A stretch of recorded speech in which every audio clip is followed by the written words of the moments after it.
Welcome everyone. The webinar will begin at the half hour and will be recorded. Feel free to connect with the campaign for grade level reading on social media. On Facebook, like the page Campaign for GLR, and on Twitter, follow the account @ReadingByThird. Please use hashtags Learning Tuesdays and hashtag Funder and tag us to tweet anything you learn from today's webinar, and we will be sure to retweet. We encourage you to share your questions, reflections, and observations on social media. And once again, feel free to follow our Twitter @ReadingByThird and the Campaign for GLR on Facebook. The webinar will begin shortly and it will be recorded and shared with you afterwards.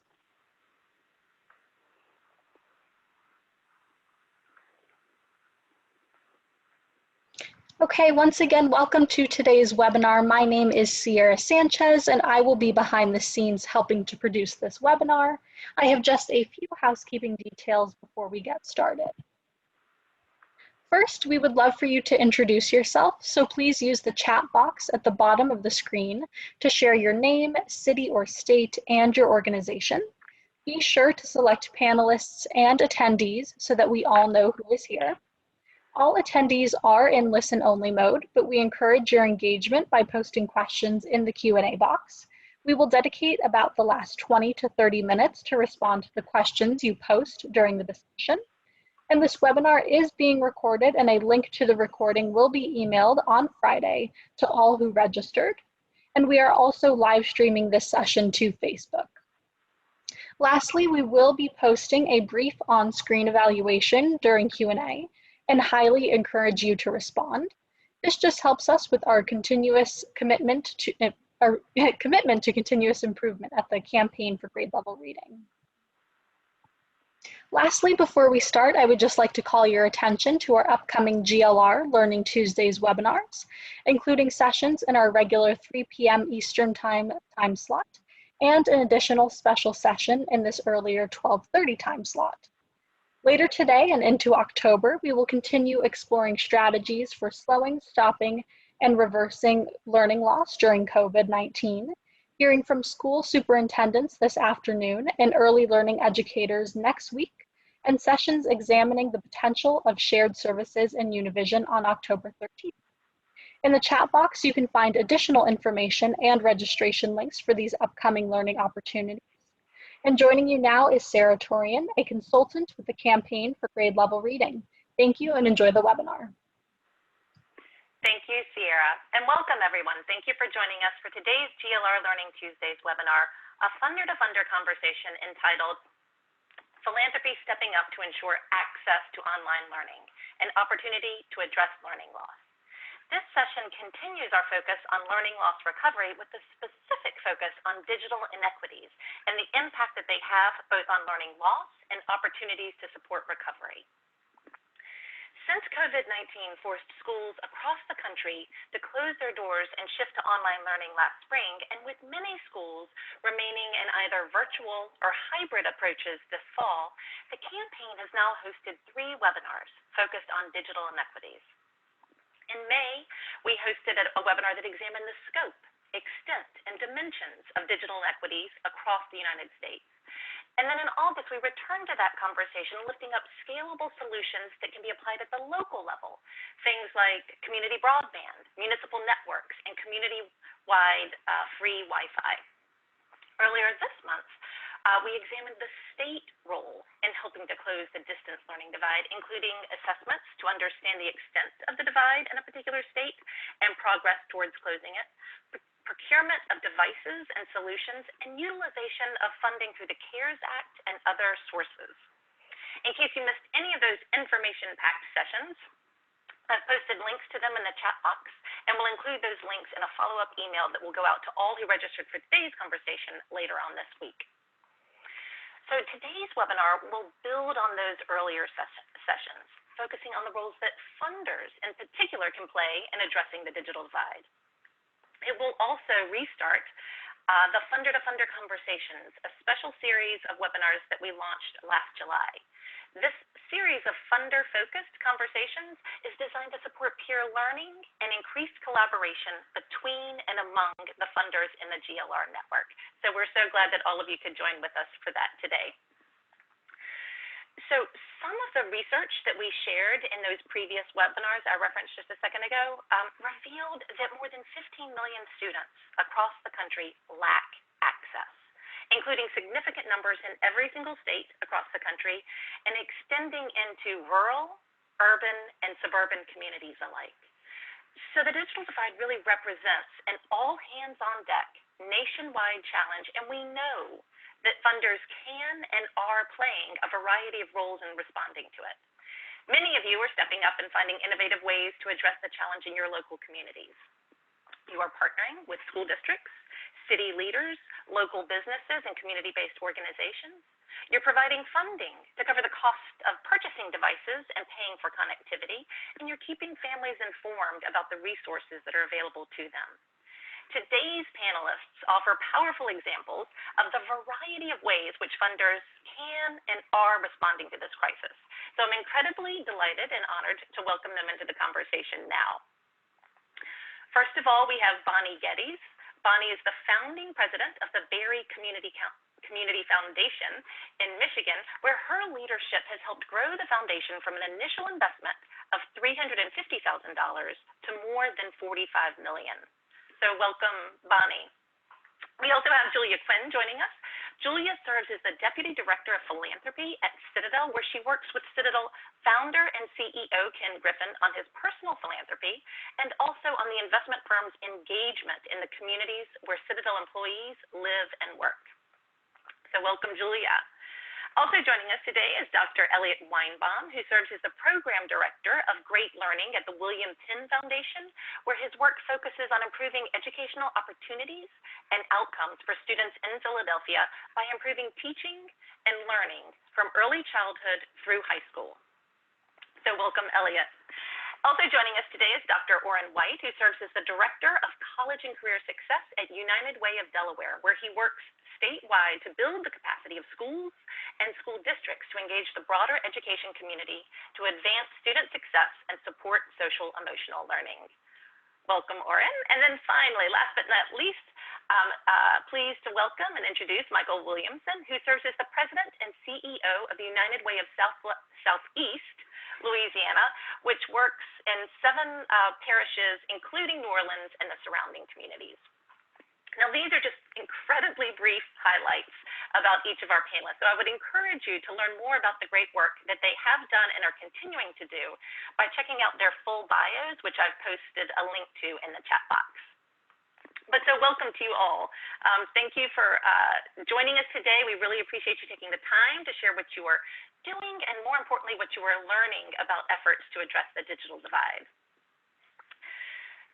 To kind of set the table for today's conversation, I was hoping that each of you could take a moment and describe briefly the community in which you are working and explain the key digital equity challenges that you're trying to solve there. And so I thought we could go in the same order that we went for introductions. So Bonnie, if we could start with you, can you tell us about the challenge posed by the digital divide in Berry County, Michigan? So good afternoon, and I'm honored to be part of this panel. If we can go to the slide that shows actually the demographics of my community, you can see that we are located right there. And I was trying to figure out how to put that into my presentation, so there you go. We have about 53% of our students countywide that are economically disadvantaged, but as you can see by the blue box, it's really concentrated in 2 of our school districts. And we're really trying to make sure that we work through the ALICE demographics and data to think about how to help families build financial wealth and assets. So next slide. And when the pandemic hit in Berry County, we learned that over 53% of our students had no access to internet. And we also learned that hotspots were not the solution overall for our community. First of all, because we have issues with topography and wireless access, And then we also have access, and we also had some real challenges because hotspots were at a premium and on back order due to the pandemic, and trying to get them in the hands of everyone just didn't seem appropriate nor feasible, nor was it financially feasible for our districts when we knew that, oh, my speaker is not working. We hear you. Oh. Actually, Bonnie, we heard you before, but now I can't hear you. I think you muted yourself. Okay, is that better? Now we're okay again? All right, all right. Sorry about that. So if we go to the next slide, you can see that one of the things that really helped us really think about what we could do was to rethink the term digital learning and think about distance learning, and understand that there were some families that just were not going to want to have internet, and they were really more comfortable with the paper packets. But that then provided an extraordinary cost burden for the printing that was borne by our school districts. And we ended up helping to pay for not only access for Chromebooks and some other things I'll talk about later, but to be able to help them pay for what they needed to pay for.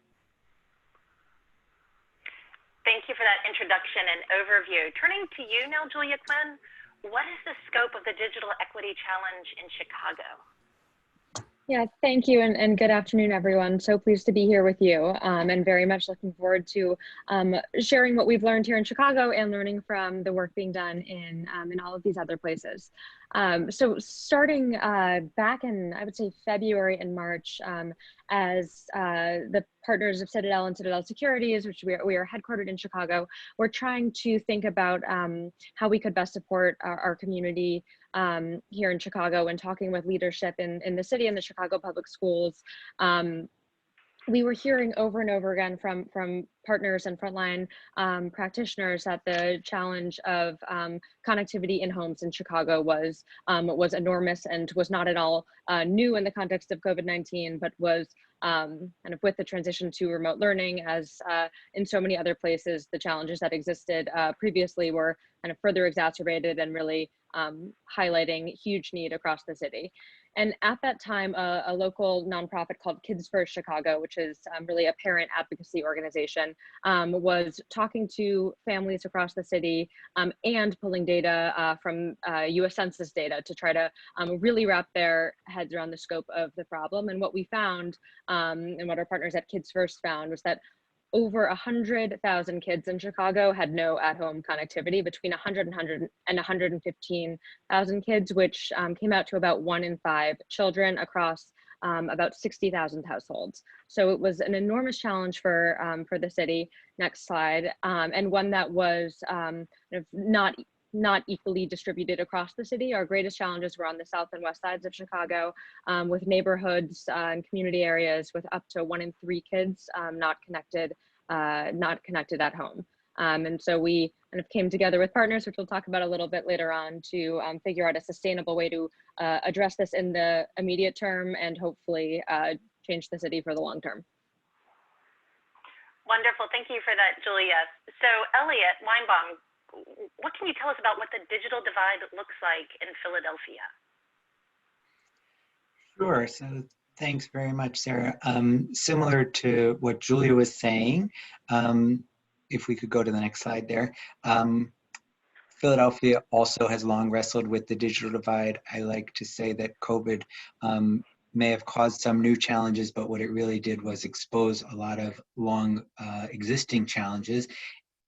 The equitable nature or inequitable nature of internet access being one of them. So just a few words about Philadelphia. So we're a city of about 1.6 million people.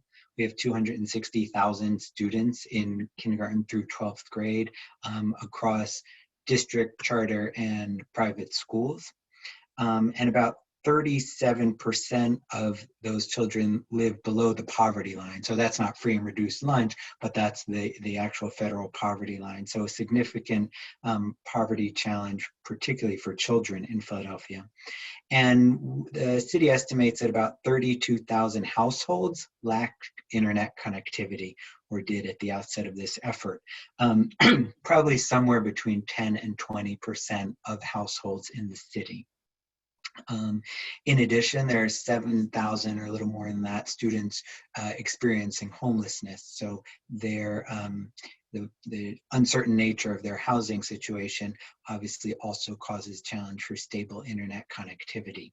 When schools went purely virtual in mid-March, Comcast, which is the largest internet provider in the city, relatively quickly opened their Internet Essentials program to all families with students of school age, providing 2 months of free service with the goal that that would at least let them finish the school year last year and then revert to the standard fee of $10 a month. So that's where we were at the outset of these conversations in the spring of this year, seeking to address specifically those 32,000 households that we sort of tentatively identify. I should say that it is hard to get very precise data about internet connectivity due to the somewhat fractured nature of the market. So these are estimates, and as this project rolls out, and I know we'll talk a little bit more about how it's rolling out, we'll get more and more clear data about families that are in need of that connectivity. Thank you for that, Elliot. And I'm sure that everybody who's listening in on this conversation is really eager for us to move forward and begin learning about the actions that all of you are taking. But first, we're going to travel just a little bit south of Philadelphia to the state of Delaware, and I'd like to welcome Orrin White. Orrin, I know you are unique in this conversation in the fact that you are working statewide. Why can't you tell us about the scope of digital inequity in the state of Delaware? Absolutely. So first, I want to thank everyone for this opportunity to join this esteemed panel and to be a part of this conversation to shed light on the digital divide.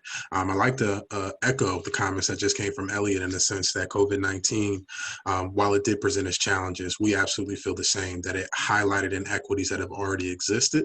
And I'll start by talking a little bit about the work that we've been doing within our 8 promise communities to undo those inequalities. And that has also steered our focus on addressing the digital divide. So as a part of our collective efforts to focus on communities of greater need, we have implemented a strategy to focus investments on interconnected solutions within the 8 promise communities that face significant barriers to success. Residents in these communities are facing a number of complex issues that include high rates of poverty, low educational attainment rates, fewer meaningful job opportunities, and limited economic security and poor health. These issues affect not only the 8 promise communities, but also impact our state's ability to thrive and grow. In other words, the challenges in these communities are felt by all of us and require a comprehensive integrated approach if we're going to move the needle statewide. We believe that our entire state is better off when all of its communities are healthy and thriving. And we believe that healthy and thriving is equivalent to promoting early education success, college and career success, and sustainable economic stability and financial empowerment. Responding to the crisis of the pandemic known as COVID-19, United Way of Delaware has worked to identify investments and partnerships to ensure that students and families have access to technical assistance, internet connectivity, and devices to play a key role in closing the digital divide and addressing digital inclusion in the state of Delaware. Next slide. So the research has shown that these communities have barriers like inadequate transportation, intergenerational poverty, lack of affordable housing, and limited local employment opportunities that can be obstacles to accessing the service that help create success for children and families. Through conducting research at the national level, and on the left side of the slide, you'll see research from the Pew Research Center. Our findings concluded that age, race, income, and education are key driving factors for broadband access or the lack thereof. The data tables that you see on the right side really inform the work that not only was supplanted by the work that we do in our A-Promise communities, but also helped us to get a better understanding on what the digital divide looked like throughout the state. And that is being framed in a concept known as tech deserts. Tech deserts are places where many people lack personal computers and or internet connectivity. The data that's represented in these tables represents census tracts, which had more than double the Delaware average of households without computer access. Computer access includes smartphones or an internet connection where flagged as tech deserts. If you're looking at some of the tables, the senior population is 65 plus and the school age is ages 5 through 19. And the populations within these census tracts, households that did not have internet connectivity or device, was over 74,000, and the school population between the ages of 5 and 9 was over 15,000. So that very much guided the work that we'll be able to discuss a little bit later on in the presentation. Thank you. Thank you for that, Orrin. Daunting numbers, but I know you guys are doing great work to address that. So, Michael, turning to you now, what does the challenge look like in Southeast Louisiana and New Orleans? Well, thanks. Let me join my colleagues in thanking you for the opportunity to talk about the work we're doing in Southeast Louisiana, and particularly New Orleans. But before I do, I just want to send our thoughts and prayers to our friends to the west and the east in Mobile Bay and Southwest Louisiana, Lake Charles area, who are still struggling from the hurricanes, and the national media spotlights turn from them. So I hope that we can all, say a prayer for those communities as they work to recover. But get down to business. We have Southeast Louisiana. We serve a 7 parish service areas, which includes New Orleans, which most people know and many have visited. But we serve a large regional market. We have about 500,000 households in our regional community, where about 1 in 2 households struggle to afford the basic necessities, including technology, and that's based on our most recent ALICE report, the ALICE report that we produced off 2018 data. And we also know that financial instability is pervasive in each of our parishes, while New Orleans certainly suffers greater, but even the wealthier parishes have really, really heavy pockets of financial instability. And like many of my colleagues have said before, existing inequities plus the COVID-19 pandemic perpetuated disparities in education among our children of color, in particular in New Orleans and surrounding parishes. So like we've all said, it just basically shined a light on an issue that we knew already existed. And then in particular in New Orleans, we know that about a third of our households do not have internet access. And once again, sad to say, it's just been the past several months that the access to technology, in particular the internet or broadband, has become a serious issue for our region, mostly because of the exposure we received due to COVID-19. So looking forward to talking more about the work we're doing. Thank you for that, Michael. And so now transitioning to talk more about the work that each of you are doing. Now that we have a sense of where each of you is working and the challenge at hand in each of those communities, I'd love it if you could share with us some of the steps that each of you are taking, the partners that you are engaging, and the impact that you are beginning to see as a result of those efforts. And again, we're going to go through the same order. So starting with you first, Bonnie, what have you been doing to support students in Berry County, given those barriers and challenges that you described earlier? Well, we certainly did try to work with some of the, next slide, please. We did try to work with some of the larger internet providers, but they certainly, when you're in a rural place, they don't really see the return on investment. So it's difficult to get them connected, to really look at how important it is for us to get that middle mile and the last mile connectivity for our residents. So we have a local internet service provider that is rather small, but provides a lot of really impactful internet for a small pocket of our community. And they just received a grant from the USDA for about $12.5 million, which is not a lot when it comes to connection. And they also went to their board and was able to enter into an agreement with our foundation so that if we paid for an installation of hardware into a family's home, then they would give them free education internet that was tied to the Chromebook that was given to the student by the school. and really a wonderful gift to the community. And then we also made sure that we connected with each of the technology directors for the school to think about how to efficiently and effectively distribute access. So some of them actually are putting wireless connections inside their school buses. And as they're going out and delivering food, they're also delivering internet access so that students could download the curriculum that they needed in their homework. Because, you know, in a rural place, you also have these challenges of isolation and pockets of places where people just don't have the ability to get into an urban area, or, you know, our little small city of 7,000 to be able to get to that free internet that's here. We've had tons of response from our families that are more blessed. And we had 50,000 that came in for the spring response. We currently have over 70,000 in new gifts, and our foundation made another $50,000 on top of that to the schools just to respond for the COVID in-person learning costs that are really challenging each of them. And next slide, please. And so I also belong to the rural partners of Michigan. And one of the things we know when it comes to rural inequity and inequity just for our residents in getting access, we need to be able to think about internet as just like we do electricity or water and sewer. It truly is becoming a much different way to think about how we connect. And have access for everyone, because we know that the inaccess is creating an inequity of ability for folks to be able to work at home. And even our first year teachers that are living in an Alice population didn't have home internet stable enough to even provide the learning platform for their students. Thank you. Thank you, Bonnie. Julia, can you tell us about the rapid response that began in Chicago last spring and the role that Citadel and other funders are playing to address the digital divide in Chicago? Yeah, thank you, Sarah. And next slide, please.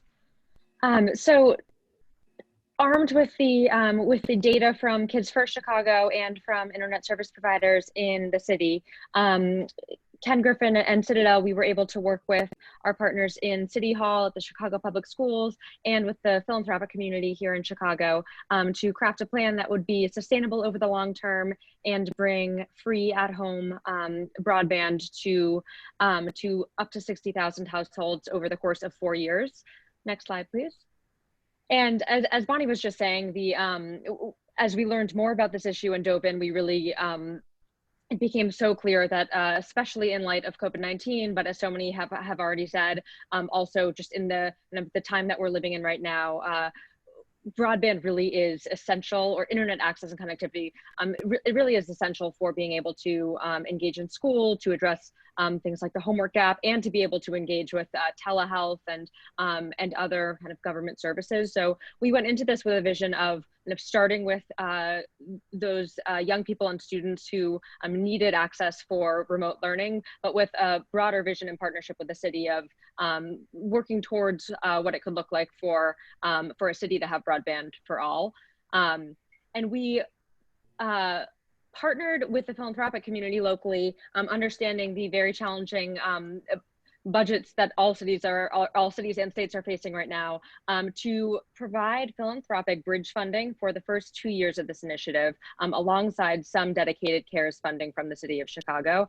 And beginning in year 3 of this 4-year initiative, the city will be picking up the full cost. So we really saw this as an opportunity for rapid response, catalytic funding, to get something off the ground quickly. We launched at the end of June, and try to connect as many households as possible going into this this fall of remote learning.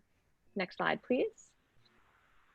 Importantly, and I'll talk about this a little bit more later on when we talk about lessons learned, we also recognized that in a city as large and diverse as Chicago, it was going to be critically important to have organizations on the ground partnering on this initiative. And so we worked with the city and others to partner with community-based organizations across the city of Chicago to both support on outreach to eligible children and their families, and to provide kind of on the ground real-time support and digital literacy training to make sure that this initiative was as accessible as possible to everyone who was eligible in the city of Chicago. So these are a bunch of the organizations that we're partnering with currently, and happy to talk more about that that process later on. Next slide, please. And as I mentioned earlier, the philanthropic community in Chicago really came forward incredibly quickly in a very generous way to make this possible.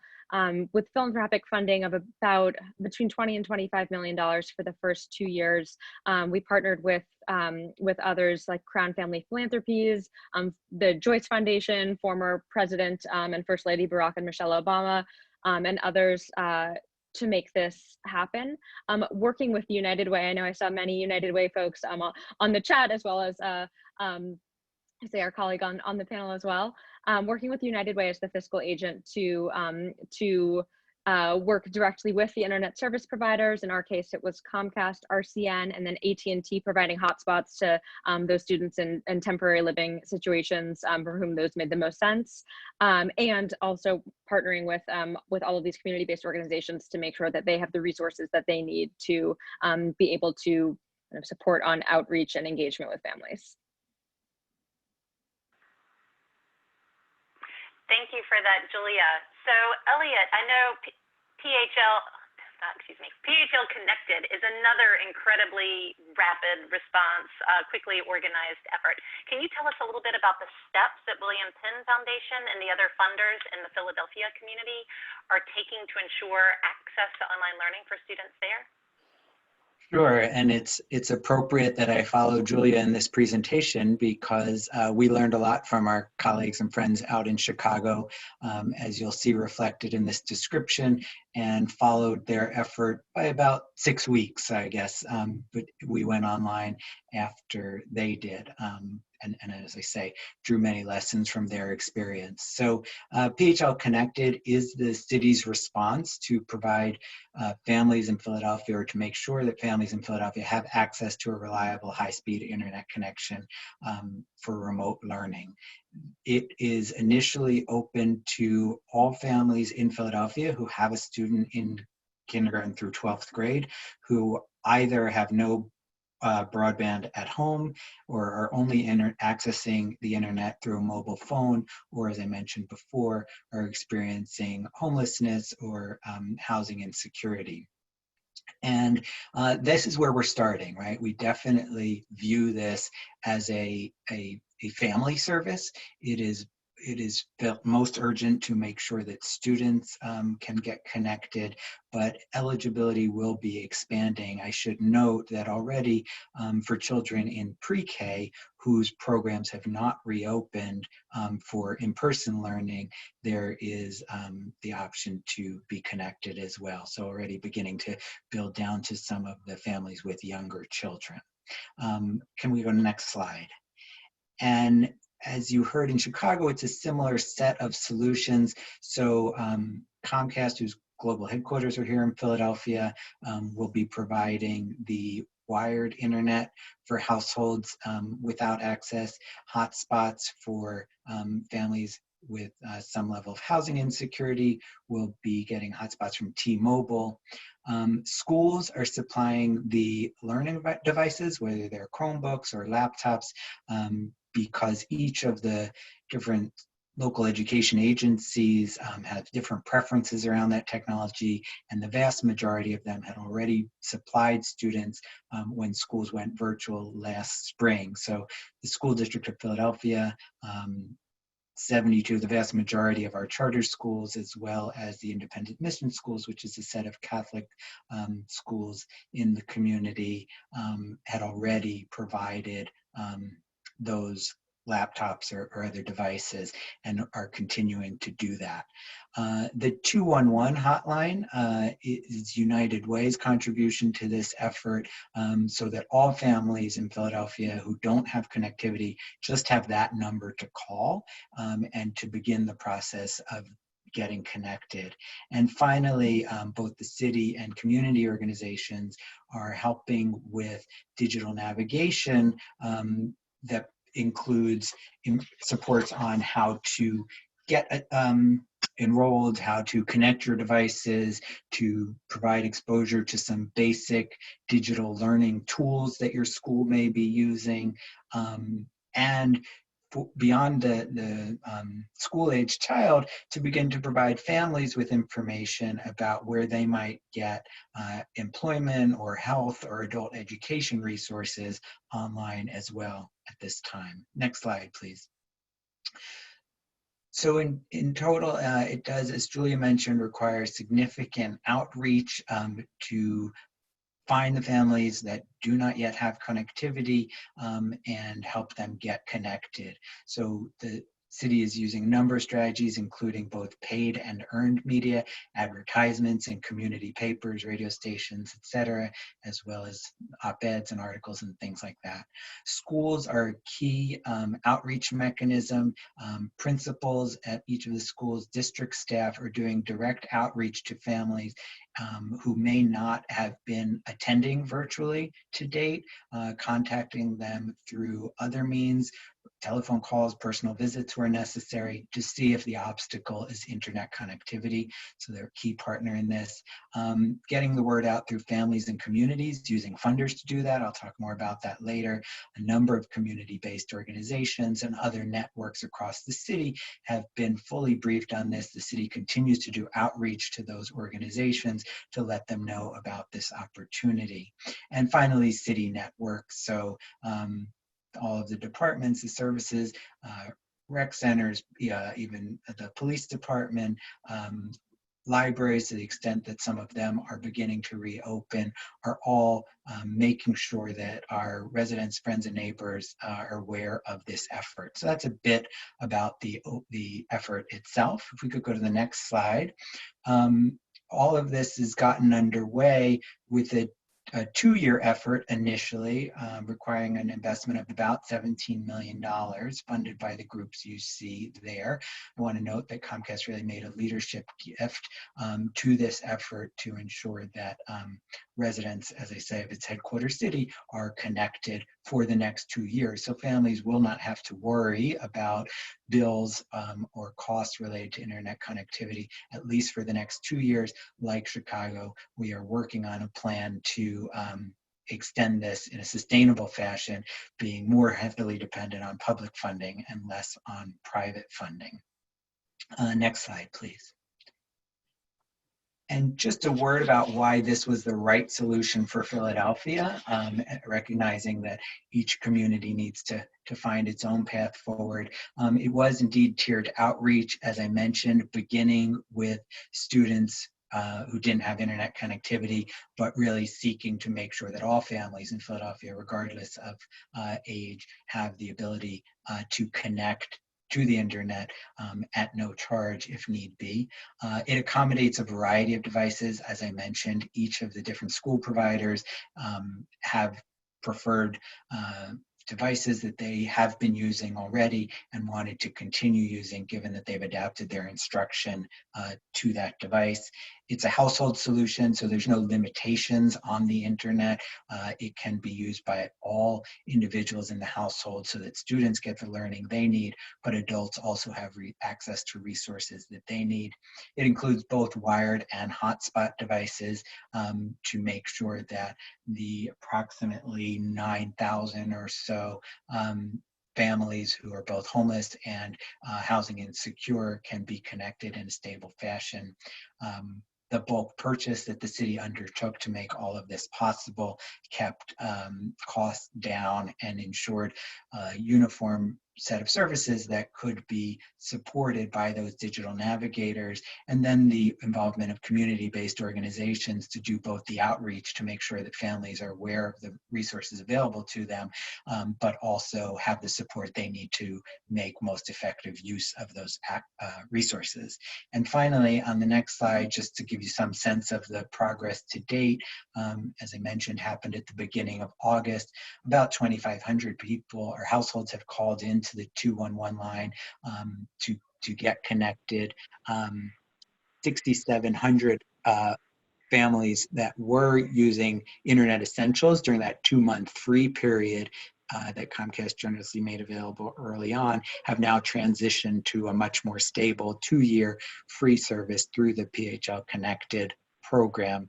About 2,700 hotspots have been distributed, although that's surely higher by now, and about 500 new internet connections over the last 6 weeks or so have been established. So that's where we are. You know, one thing that we definitely foresaw and has been reinforced is that the outreach is a time and labor intensive effort. And so these are our numbers from 6 weeks in, and we certainly expect them to grow dramatically over the coming weeks and months. I'll stop there. Thanks. Thank you for that, Elliot. Very impressive how much progress both you and Julia have been able to make in these large urban areas in such a short amount of time, and looking forward to seeing those numbers grow. So, Orrin, can you tell us about what you're doing, the steps that you're taking to reach students in those promise communities in Delaware that you were describing earlier? Absolutely, Sarah. Thanks again. And as my colleagues alluded to, we have the distinction of being one of 2 United Ways that services our entire state, Delaware and also Rhode Island. So it requires us to take a look at both urban and rural settings within our state as we respond to the digital divide. So picking up from where Elliot talked about United Way's contribution to his work in Philadelphia, Delaware 211 has been an essential resource as we've traversed through COVID and developed our response to the digital divide. In times of need, the greatest challenges can be knowing where to go for help. Delawareans turn to Delaware 211 for information and support, whether that be financial, domestic, health, or disaster related. Delaware 211 is a free confidential referral and information hotline and website that connects people from all communities of all ages to the essential health and human services that they need. Next slide. To kind of give you an insight to Delaware 211, this has been a resource and a tool that was highly utilized and leveraged as the state of Delaware really grappled with COVID post-March 11th. To give you a data point, between March and through the months of July, we had over 24,000 Delawareans call in to utilize the Delaware 211 hotline, whether that is for utility assistance, for mortgage assistance, for food insecurity, or for emergency assistance. It ran the gamut. But I really wanted to display this actual slide here as an opportunity for the audience to get a sense to see how the total of contacts have increased over those months. And if you can take a look at the far right of the slide, you'll see in July that we've seen over almost a 71% versus last year's call volume into Delaware 211.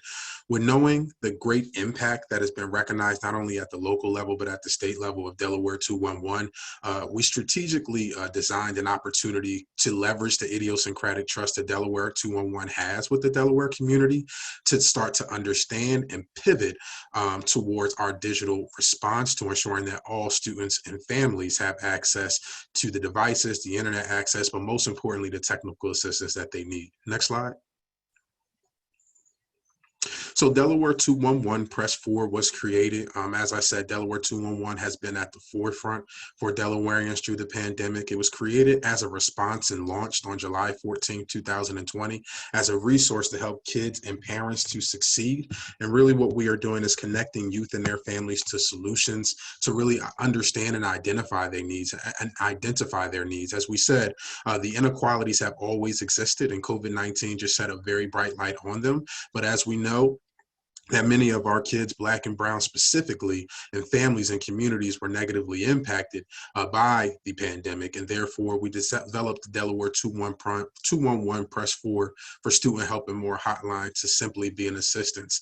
To pull a data point, which also sprung us into action, we were really leveraging the McKinsey and Company report around COVID-19 and student repair, and really looking at average learning loss due to COVID-19. We see that for all students, regardless of their race, color, or creed, the average months of learning loss was around 6.8. When we take a look at race and when we take a look at socioeconomics, for Black and Latinx students, those numbers jump to 10 months and 9 months respectively. And for low-income students, that number jumps to almost a full year of learning loss. So we knew it was important for United Way of Delaware, with our collaborative partners, to stand into the gap. Again, we have no desire to duplicate efforts, but to work with partners throughout the state that include the State Department, several of our 19 school districts in the state of Delaware, of course, our community-based organizations, parents and guardians, to respond to the needs of our communities. And what those needs look like are devices and internet connectivity, school feeding, safe virtual learning environments, and also virtual tutoring. Next slide.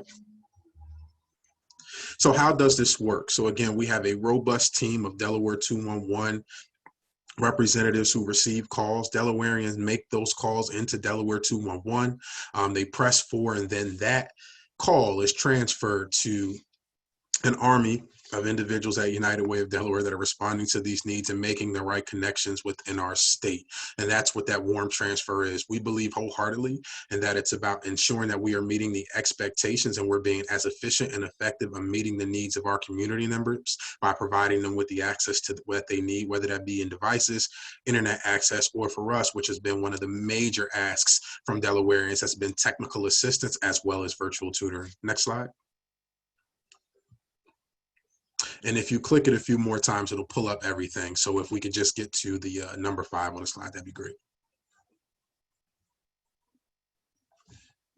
Thank you very much. So after we receive the call, we're collaborating with community partners to identify a resolution. And this is where I'm really excited to talk about some of the workarounds that we've developed here in the state of Delaware to respond to the device shortages throughout the state. As we know, manufacturing has been hit in a way that we haven't seen in recent years due to manufacturing that needed to switch their focus to developing PPE. We see Chromebooks and devices were at a premium, with some districts that were pivoting due to going to complete virtual learning environments, hearing that they wouldn't be able to get devices in some cases until October of 2021, but in much worse cases until October of 2020, but in much worse cases until January.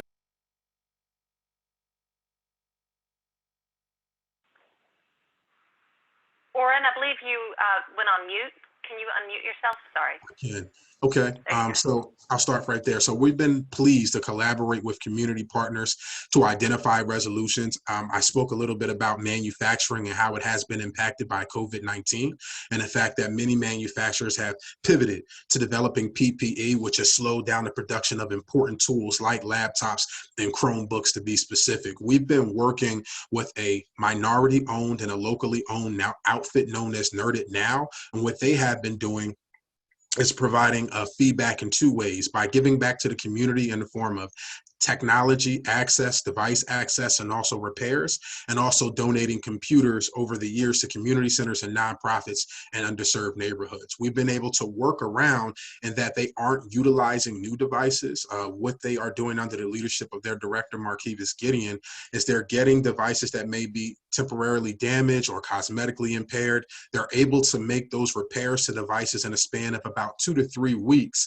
And we're able to not only get those devices quicker than if we were purchasing them new, we're able to get them under market value, which allows United Way of Delaware to be agile in the way that we are making the purchases of these devices and getting them out as quickly as our community needs them. So that's just one example of what those community partnerships look like to identify resolutions to ensure that all kids have what they need in the form of resources and support. We're also developing strong relationships and informing school districts and also charter schools. It's important for us to be able to make that contact, so as we are receiving the calls in, in to Delaware 211, press 4, that we are ensuring that students are actually enrolled in that school and that we are letting the school districts know how this particular resource is assisting them in bridging the gap. As we know, school districts are absolutely overwhelmed. We're trying to get their kids back in a completely virtual environment. So it's important for us to have streamlined communication with a contact at the district or the school district, or at the charter level. We're sharing those potential solutions with the participants. We absolutely want them to be integrative in this process. And then we're initiating those warm handoffs. I would be remiss if I didn't talk a bit about a great partnership that we just developed with WSFS Bank, who made a generous donation, which allowed us to make an investment of 100 of those Chromebooks from Nerded Now to families across the state of Delaware. Recipients look like the Brandywine School District ECAP program, Christiana High School, and some City of Williamson students, the Seaford Group Home down in Sussex County, and then again, of course, families that are calling in and leveraging the Delaware 211 press 4 hotline to make their need known, working with them to put devices in their hands so that their kids can respond to a high quality of education. Also, we're keeping and tracking our database, again, as it's important to understand the data. As Elliot alluded to in his speech, it is very difficult to have exact data points on where we are to internet connectivity, but we are doing our best in sharing those estimates. I would also be remiss if I didn't touch on, lastly, the virtual tutoring. We hear a lot about device access and we hear a lot about internet access, but the virtual tutoring has also been a big piece in response to bridging that learning gap. We've been working with an outfit by the name of FAME, which works to prepare and motivate students in grades K through 12 with a specific focus on underrepresented minorities and girls to enter college and complete a degree in engineering. We've been working with them to make warm handoffs from our Delaware 211 Press 4 families to provide them access to free virtual tutoring, which is designed to be supplemental for academic support for specific grade levels K through 12. And it's been standard-based content. And what we love most about this virtual tutoring is that it builds the academic and social skills and are facilitated by a certified teacher. So these have been all the ways that United Way of Delaware has worked collaboratively with our partners in state in response to the digital divide, putting devices in the hands of our kids that need them most, connecting our parents with technical assistance, and most importantly, ensuring that our students have the resources and supports in order to continue to traverse across their educational continuum. Thank you. Thank you, Orrin. So, Michael, in your earlier comments, you were saying that you work, or United Way of Southeast Louisiana works across 7 parishes in Southeast Louisiana with some focused efforts in New Orleans. Can you tell us about some of the action steps that you're taking and the partners that you are engaging around the digital divide there?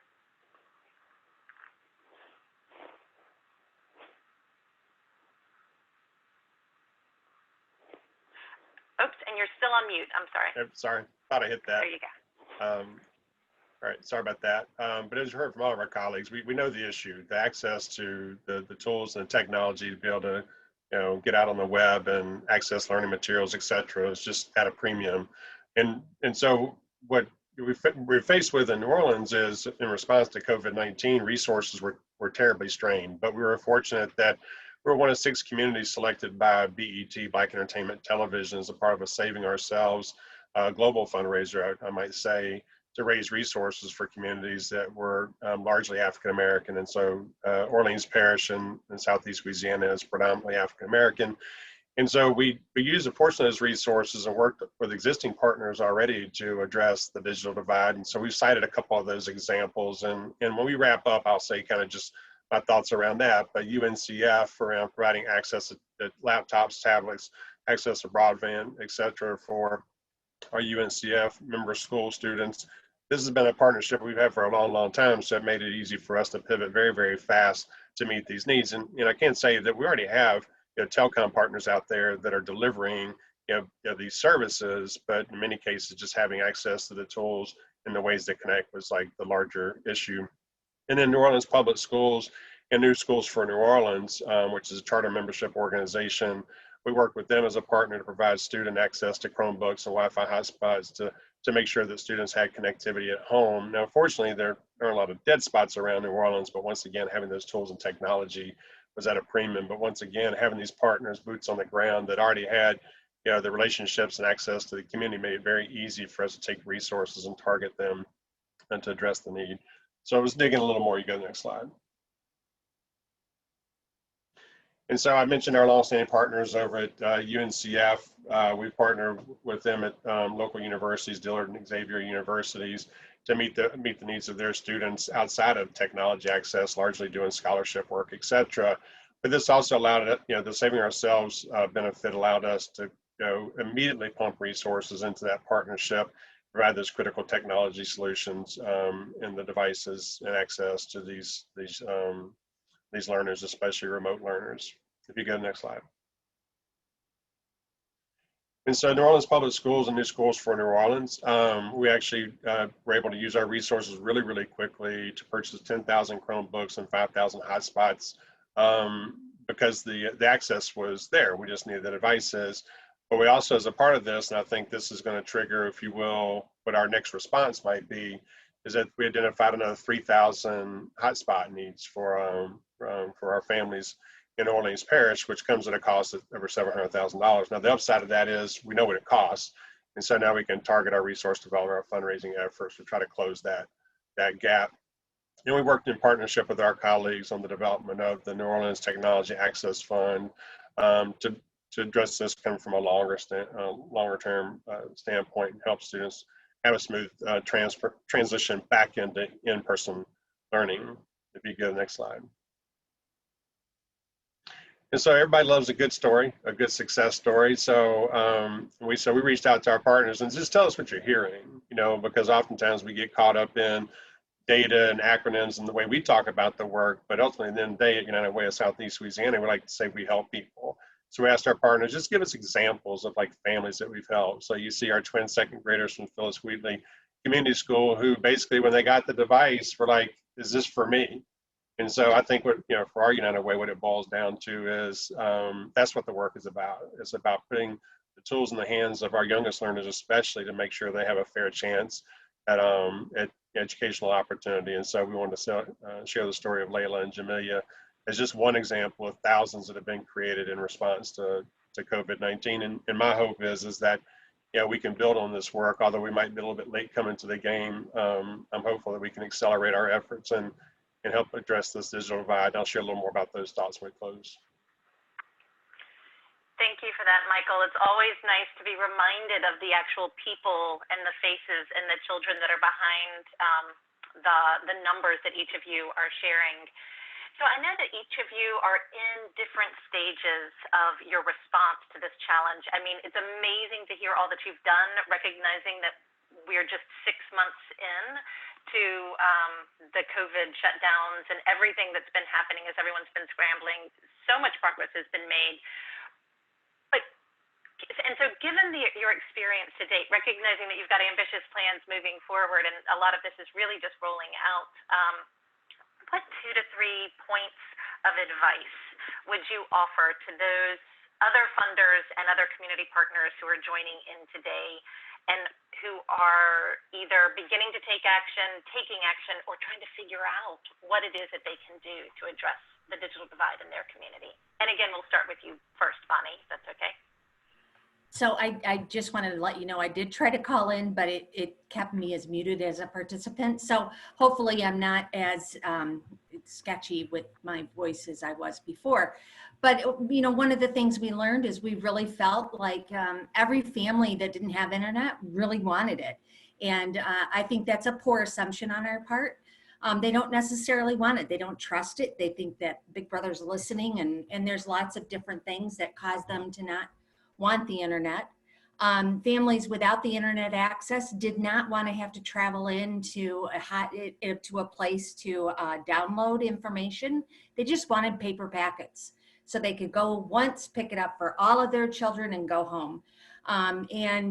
Which then caused a lot of costs for the schools that we needed to really pay attention to, and not just think about just the digital learning, but what is the immediate need today?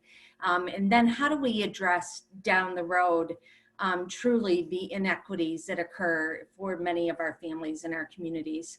But then also talk to your teachers. Many schools collected all the Chromebooks that were inside of their schools. So when it came back to in-school learning, some of our teachers didn't have the Chromebooks that they had applied for grants for.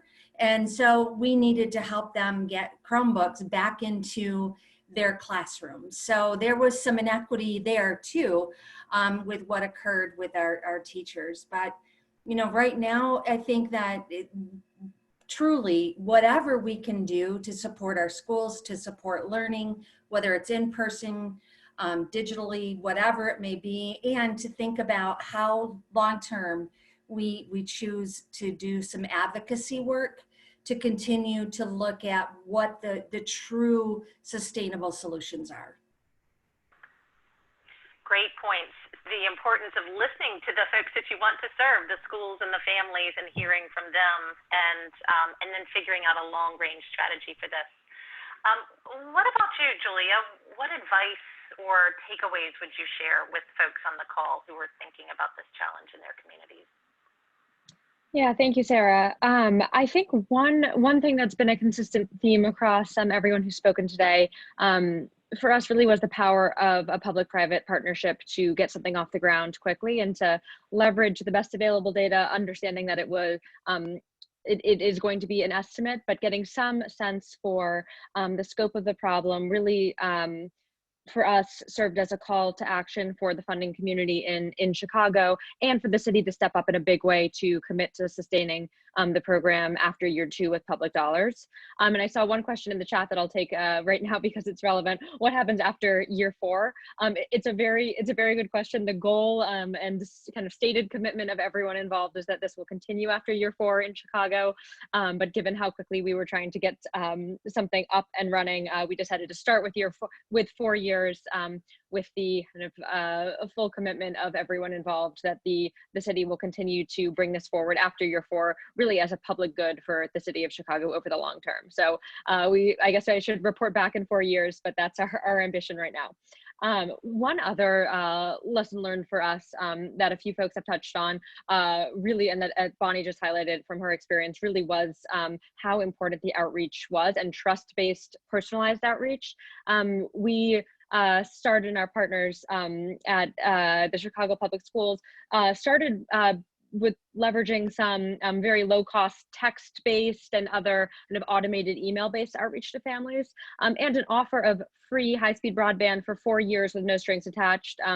It not surprisingly does sound a little crazy or too good to be true, and so we've pivoted and continued to invest more in kind of personalized outreach, direct calls to families, and through the community-based organizations, outreach from local nonprofits that people are working with already and know and trust. And we've seen really impressive increased take up from that. I will get an update this Friday, but as of 2 weeks ago, we were I think up close to 40,000 new children connected. So progress towards our goal of 100,000, and hoping that that progress continues over the next weeks and months.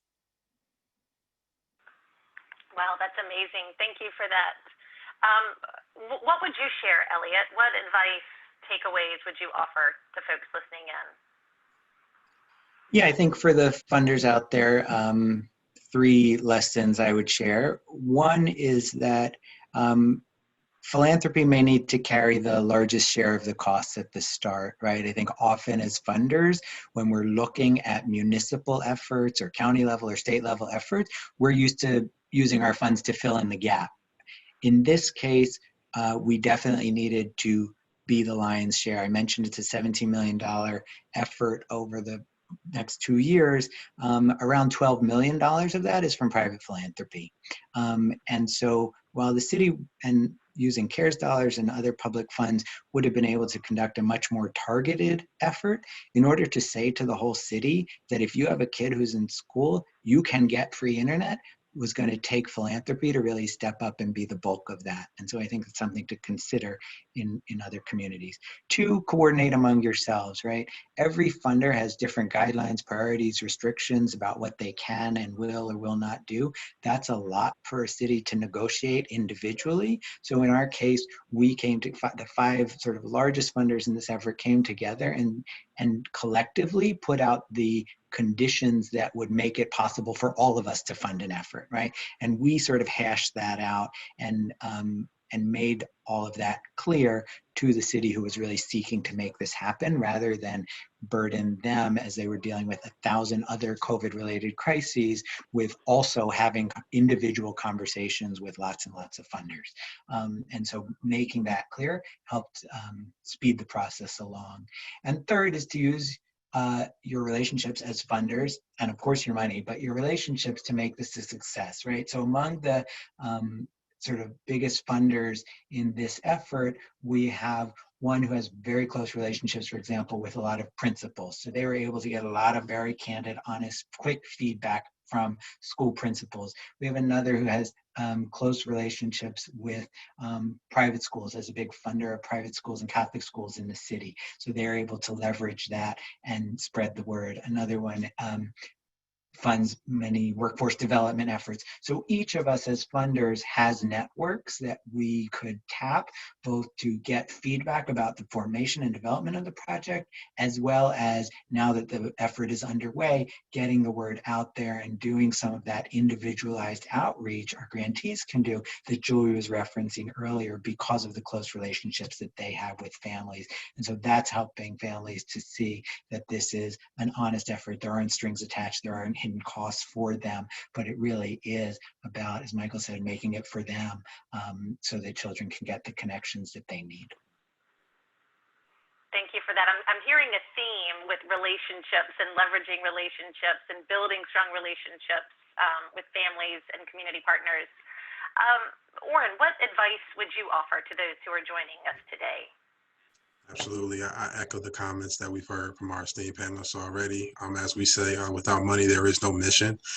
So reprioritizing existing funds, that's been a big piece of the work, and our ability to pivot and be agile, as so many of my colleagues have already highlighted the necessity to be in quick response to the digital divide, and also having the funding streams to be able to make the purchases if they weren't able to be developed through a partnership. So that would be one piece of our advice I would certainly give, would be reprioritizing existing funds that you have to drive the mission. As we know, again, that the virtual engagement is no longer going to be supplementary, but for the foreseeable future, virtual engagement will absolutely be the primary. So it's important for all children, regardless of their race, color, or creed, or their zip code specifically, for that to be an impediment to them to get access to broadband access, internet connectivity, or technical assistance. Next, I'll also echo my colleagues in the fact that partnerships and collaboration will absolutely be a key to success. For United Way of Delaware, we've leveraged conversations with funders. Also, as I said, with partnerships with points of contact. We started with superintendents within all of started with conversations with our superintendents in all of our districts. Many of them were quickly amenable. If they weren't the point of contact, they quickly appointed a point of contact so that we can get a better sense of what they are doing, what those potential gaps could look like, and how United Way can absolutely stand in the gap with our partners.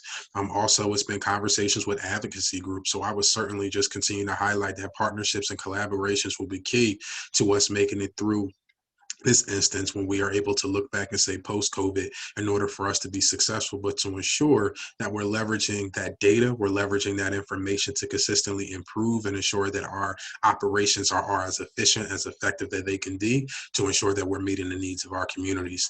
And then lastly, my point would be is that internet should be a public utility.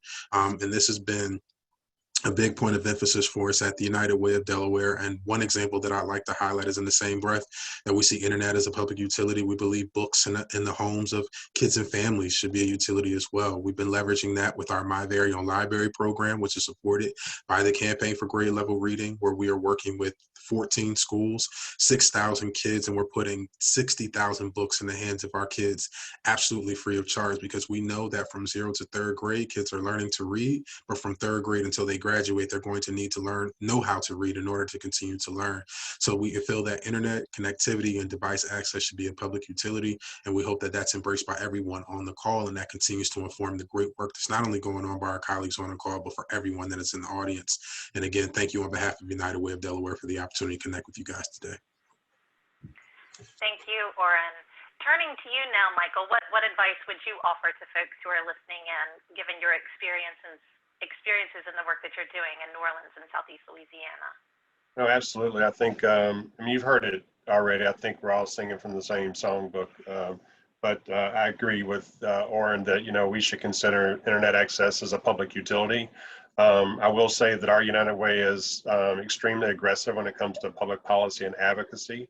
And so I definitely see on our agenda into the future, really trying to push that narrative and start talking to policymakers around how do we make that happen. We just, as philanthropy, we just can't carry that for as long as it needs to be carried in order to ensure that access stays equitable for the long term. And for those communities out there that have an ALICE report, if you're an ALICE report state, strongly encourage folks to use the ALICE report data to drive decision making and drive your strategy development. It's very easy to look at the data and tell where there are hot spots of need and really work with community partners to target those needs. And I would add our friends at 211 too, because they certainly can help with mapping where the needs are at as well and help inform strategy. And like everybody else has said, you know, collaboration is key. You know, we don't do this work alone. They call us United Way for a reason. It's not by accident that's our name, because we believe in collaboration. And I'd like to say, you know, you build a tent. And if the tent's not big enough, you build a bigger tent and try to get more and more partners. We say around our office all the time that many hands make light work. So those are my key takeaways. There could be a lot more, but I think they've been covered by my colleagues. And once again, just appreciate the opportunity to talk a little bit about the work we're doing here. And like Julia, I hope 4 years from now, we can come back and say that we've made massive strides in ensuring that access is equitable for all individuals, no matter where they live, work, or raise their families. Thank you for that. And maybe we'll schedule that webinar for 4 years from now. We'll tentatively pencil it in. So we're going to transition now. The presentations are complete. We're transitioning to Q&A. So I'll be pulling questions from the Q&A box where attendees have been posting questions. I'd encourage you to continue posting questions. We've still got a good bit of time left to chat with our panelists. But Lorraine Chang offered a question to Julia, and she jumped on it during her advice and takeaway response. But I think that it really does. It's something that all of the panelists could reflect on. She asked what happens after 4 years, and Julia was explaining the efforts to transition from private philanthropy covering these costs to making them publicly funded and sustainable.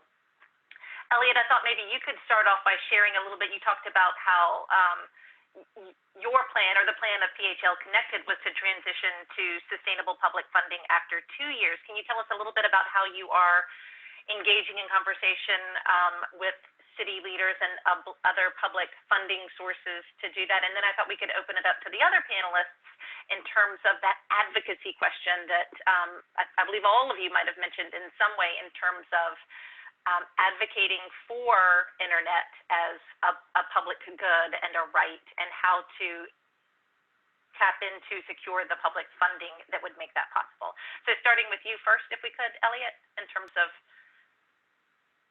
securing public funding to sustain that PHL Connected moving forward? Yeah, sure. So this was definitely a part of the conversation from the start. We and the city is hard at work looking at the budget numbers about how they're going to make this happen. And as funders, you know, we will be also looking at that plan with them. Look, the cost of making this happen is probably in Philadelphia for families who don't have and could not afford connection is probably somewhere between $8 and $10 million a year, which sounds like a big number, and it is a big number in philanthropy world.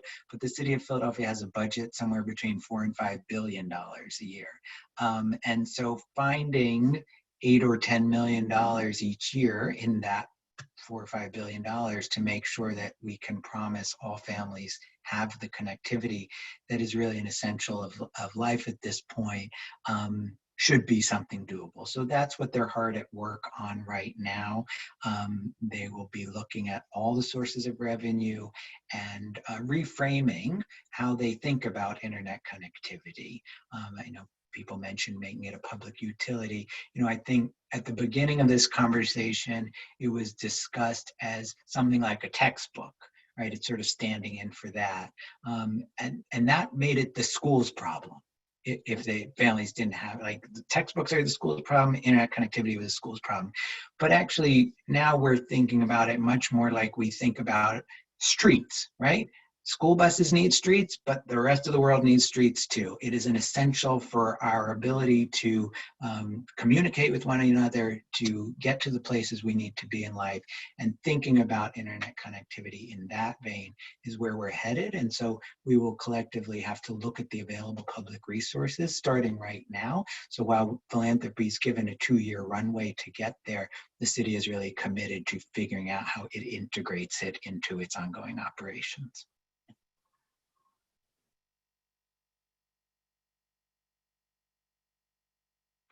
Sorry, I was muted. Would others on the panel like to share either conversations, plans, efforts that you are doing to make the case for increased public investment in internet access and connectivity for families?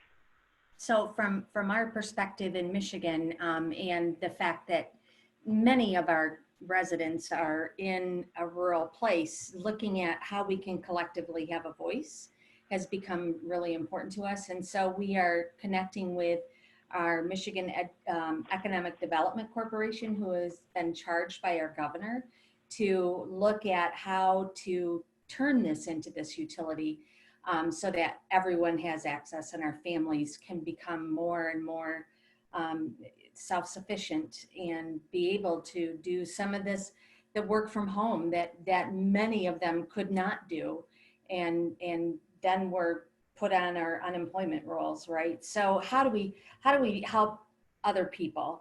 And I think the other piece is really thinking about how to have that how to collectively have the conversation, not just at our state level, but let's go to the national level, and how do we insist that this truly is a national utility, and so that we don't have states that are left behind. Great points. Would anyone else like to, Julia, would you like to add on to the comments that you shared earlier? Or Michael or Orrin? I might just add to what Bonnie said. We are also very interested in our kind of watching with a close eye conversations that are happening at the national level to think about. I lost your audio for a second. Oh no, can you hear me? But now I hear you. Yeah. Okay.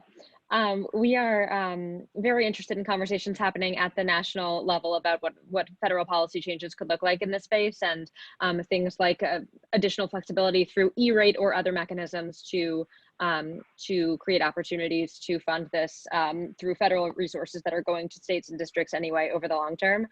So we're interested in having those conversations and are in touch with folks about that. But I think it's a evolving issue, and I am grateful at least that the need for this and just how essential at-home connectivity is does seem to be there's a shared call for that at this point from around the country, from cities and states alike. Before we hear from other folks, I just want to share, speaking of the importance of federal policy and the federal role in advancing increased access to internet connectivity, I wanted to let everybody know that on October 27th, we will be hosting a GLR Learning Tuesdays webinar exploring that exact topic. So it'll be in the 3 p.m. Eastern time slot. Mark your calendars and make your plans to tune back in for that. But now it looked like maybe, Orrin, were you about to share something?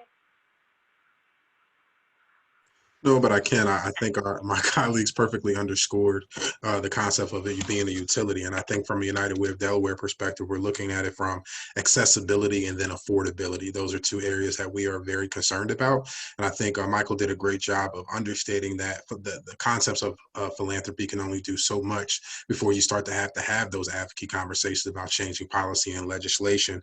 Because at this point, internet is essential to individuals accessing their professions, individuals accessing school. We see that telehealth is becoming a very, very highly used concept in this country. So to kind of just wrap that up, I think it's a reasonable ask to reach out to your local and your federal governments in the position to ensure that all individuals have access to world-class broadband network connectivity. And I know in the state of Delaware, some of the CARES Act funding, similar to what we heard from Bonnie. Some of the CARES Act funding has been working to build up the broadband infrastructure in Kent and Sussex County as well. So we're encouraged by what we're seeing, but we also know that there is still a long way to go to ensuring that all Delawareans have access to this service. Yes, Sarah, I would add to, and this may be stating the obvious, but I would certainly suggest we get our story straight as far as the upside to, making access a public utility. And I think unpacking some of what Orrin had said earlier about the importance of reading on grade level, and what that means as you transition to be a learner and having to be able to read to learn, but connecting back what access means to these young children, especially in the age of COVID, when we're not sure kind of when we're going to get to, kind of a normal school schedule, and learning's been extremely interrupted. And I think this represents an opportunity for us to get that story, straight for our policymakers, to talk about the economic upside of ensuring, more equitable access. I mean, I think it's oftentimes around our office, we talk about both the moral and the economic argument. They both work, but they're even more powerful when they're together. And I think access to the internet and the tools to actually gain access make both a strong moral and economic argument. Great points. Angela Bryant has asked a question. One of our previous panelists on an earlier webinar spoke of the ABCDs: access, broadband, connectivity, and devices, and that all four of those were critical in addressing the digital divide. So Angela's asking a question about the A there, part of that equation, assistance, and wondering if you have any recommendations on how to support parents on digital usage for schoolwork, so kind of supporting their children and accessing the virtual learning, uploading documents, downloading documents, and then also for leveraging the internet and devices for other critical services in this moment and beyond, in terms of telehealth, accessing work, banking, etc. Any thoughts on that? Yeah, I just, part of what philanthropy is funding in Philadelphia is exactly that. So there are a number of community organizations, some which are specifically sort of tech focused and some which are not, who are available for on-call support with those issues. So one is a tech center based at Drexel University. Another is a coalition of Southeast Asian immigrant organizations who will do that work. Another community learning center providing sort of all kinds of adult ed resources in their neighborhood of the city. So it is something that is built into these early years of philanthropic funding to provide the support for users, including but not limited to the students' educational sort of online apps and programs, et cetera. So definitely part of that. And, that's another piece that will have to be sustained and perhaps brought in more fully to ongoing adult education opportunities, right? I would say that, if there's a silver lining to the COVID situation, is that the question of technology and internet access went from being something we always had to deal with in the future to something we have to deal with right now. And so, we went from being a school district and a city that was far from a one-to-one student to laptop ratio to getting there within a few weeks' time last spring. So it's demonstrated that we can make these strides very quickly. And I would say that in addition to those community organizations that are standing up right now to offer that support, who are very well equipped to do it and are getting the calls even as we speak for those kinds of assistance, we'll also again have to be thinking about how to build in that kind of individualized technological support for the long term.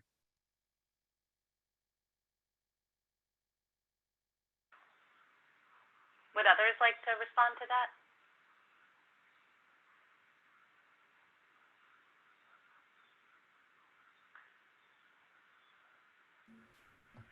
Okay, well, we have another question from Stephen Walvig, who is asking, how are these efforts also helping to address the mental health and social emotional needs of children who are disconnecting from formal education? How can internet be a support to those children? So one of the things that our families have told us whose children did not have access to the internet and they were isolated during the beginning of in Michigan, we were locked down pretty tight for quite some time. And we all thought maybe it'd be 2 weeks, and it was more like, 4 months. And so many of these children felt very isolated, and they didn't have that ability to be able to see another face, right? Other than the people that were in their own home. And I think that being able to even be on a Zoom call, I mean, it helped me mentally. And I can't imagine that it wouldn't help our students and our children and our families to feel somehow connected to the outside world. Yeah, Sarah, I know we, and not connected to the work we were doing, leveraging our BET funds, but through our campaign for grade level reading and our early, our ECE partners, we were hearing lots of examples of what I would consider kind of patchwork, how organizations or agencies were pivoting to try to deliver those mental health services and care to their children who were having to do that virtually. I think that the opportunity for all of us, certainly as funders and community-based organizations, is to connect all those dots and do it at scale, because we know it's been happening. But we know that in order for individuals to get some sort of telehealth, telemedicine, they have to have access to a couple of things. They have to have access to a device to give them access, and then access to the internet. And so I think it just bodes well for our future that we're all to our colleagues' earlier comments, that we're actually talking about this as a problem right now. And literally every day, or every month, or every week that we wait, our children are falling farther and farther behind, and our families are experiencing even more crisis and trauma. So I think it's on one hand, it's a steep hill to climb, but I think there are a lot of pockets of innovation that's taking place out in our community. If we could just connect all those dots and infuse them with resources, and then ultimately make it a utility where the big resources can come, which clearly, philanthropy can only carry that so far.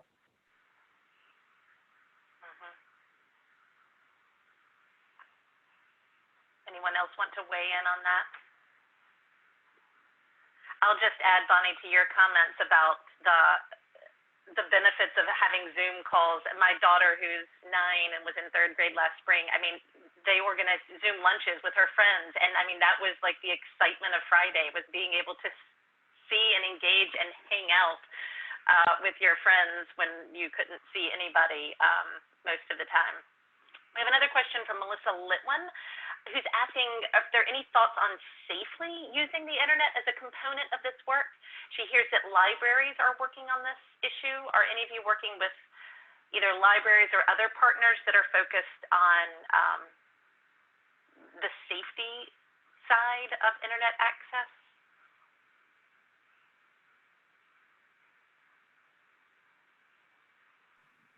In the Chicago context, our partners at the Chicago Public Schools and the head of IT for the Chicago Public Schools is obviously very focused on this, and has been working closely with the team to kind of make sure that all of CPS's standard remote learning safety protocols are understood and are a part of this. And I believe also working through the community-based organizations with digital literacy training to also include supports for parents to understand how they can help their children responsibly use the internet in line with the Chicago Public Schools guidelines and kind of where they stand themselves.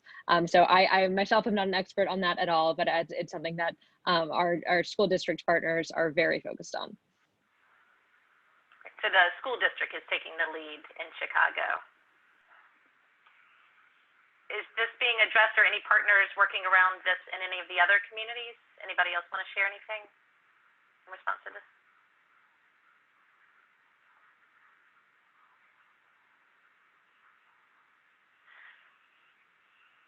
So there was another question from Lorraine Chang asking about has the communities experiencing any barriers to meet the demand? And this question is particularly for you, Orrin. Has the community experienced any barriers to meet the demand?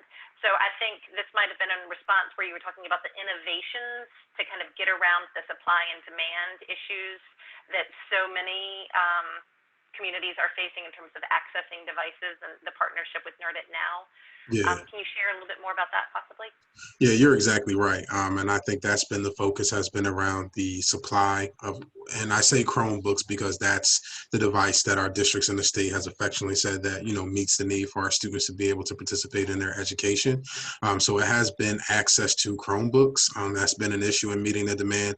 And there was also a really good point that Bonnie made in her presentation about the trust with community members who don't necessarily believe that what you're attempting to give to them is free, in the form of the devices, in the form of the internet access, because they potentially have had a bad engagement with a provider as it relates to a bill or being promised a certain cost, and then that cost has additional fees and things of that nature. And because where they are from an economic position, they don't want to put themselves in a position where they are going into a contract that they can't keep. So it's important to leverage entities like United Way of Delaware, like United Way Southeastern Louisiana, and other entities that are on the call to build that trust to our community members so that these resources get into their hands as efficiently and as effectively as possible. So we're very privileged to have the partnership with Nerded now. We actually just purchased an additional 100 devices as of last week. We're going to be working with the local elementary school to make sure that those students have access to devices to participate in their education. But there are so many barriers that have popped up, but thankfully we've been able to work internally but also externally. I think Michael highlighted it. It's united for a reason. There is nothing that we can do if it wasn't for collaboration. So it's been those collaborative efforts, and also just being able to pivot, to really embrace the concept of community and be agile, to really be able to overcome those barriers as we have a really steep hill to climb if we want to begin to close the gaps that are ever widening due to COVID-19. Only thing I would add to that is that in our experience, doing this collectively made it easier to address some of those barriers, right? So when one charter school says to a company, I need to buy, 10 hotspots, they say, we have a long list of orders we're filling and we'll get to you eventually. When the city comes forward and says, I need to buy 13,000 hotspots this week, that order gets filled quickly. And so we saw a real advantage, that's just one example, to bringing all the schools together across sectors, right? District, charter, private, to look at the needs collectively and act on that. And in that way, we were able to overcome some of the supply line hurdles, bureaucratic and logistical hurdles that otherwise would have made it very difficult for individual schools or even smaller systems to address that. That's a great point, Elliot, and certainly something that could be done in a large city, but also I could imagine smaller communities kind of coming together as a collaborative and kind of getting larger numbers and getting up to the front, near the front of the line that way. So we are coming rapidly to the end of our 90 minutes together. And so before we close the session, I just wanted to give another reminder, quick nudge to invite those who have not had a chance to yet to complete the survey, the evaluation survey that should be on your screen. And then I just want to say a huge thank you to all of our panelists today. I know that they're all working incredibly hard to address this issue in their community, so I really do appreciate you taking the time to join us today and share what you're doing and what you're learning with our network. So thank you to Bonnie Gettys, to Elliot Weinbaum, to Julia Quinn, Orrin White, and Michael Williamson. Really do appreciate you joining us today. And then also a special thank you to everyone else who joined in, listened, and learned with us today. I hope that you found it as informative and inspiring, some new ideas, new takeaways about opportunities to advance this work in your community. And then I also just want to invite you to tune back in at 3 p.m. Eastern Time this afternoon. We've got another GLR Learning Tuesdays webinar looking at high-touch and high-tech solutions. We'll be hearing from 3 different school superintendents who are talking about how they are working to support, engage, and promote learning for the students in their schools. And then I hope that you'll continue to join us for more of these online learning sessions in the coming weeks. But until then, I hope that you will take care, be well, stay safe, and goodbye.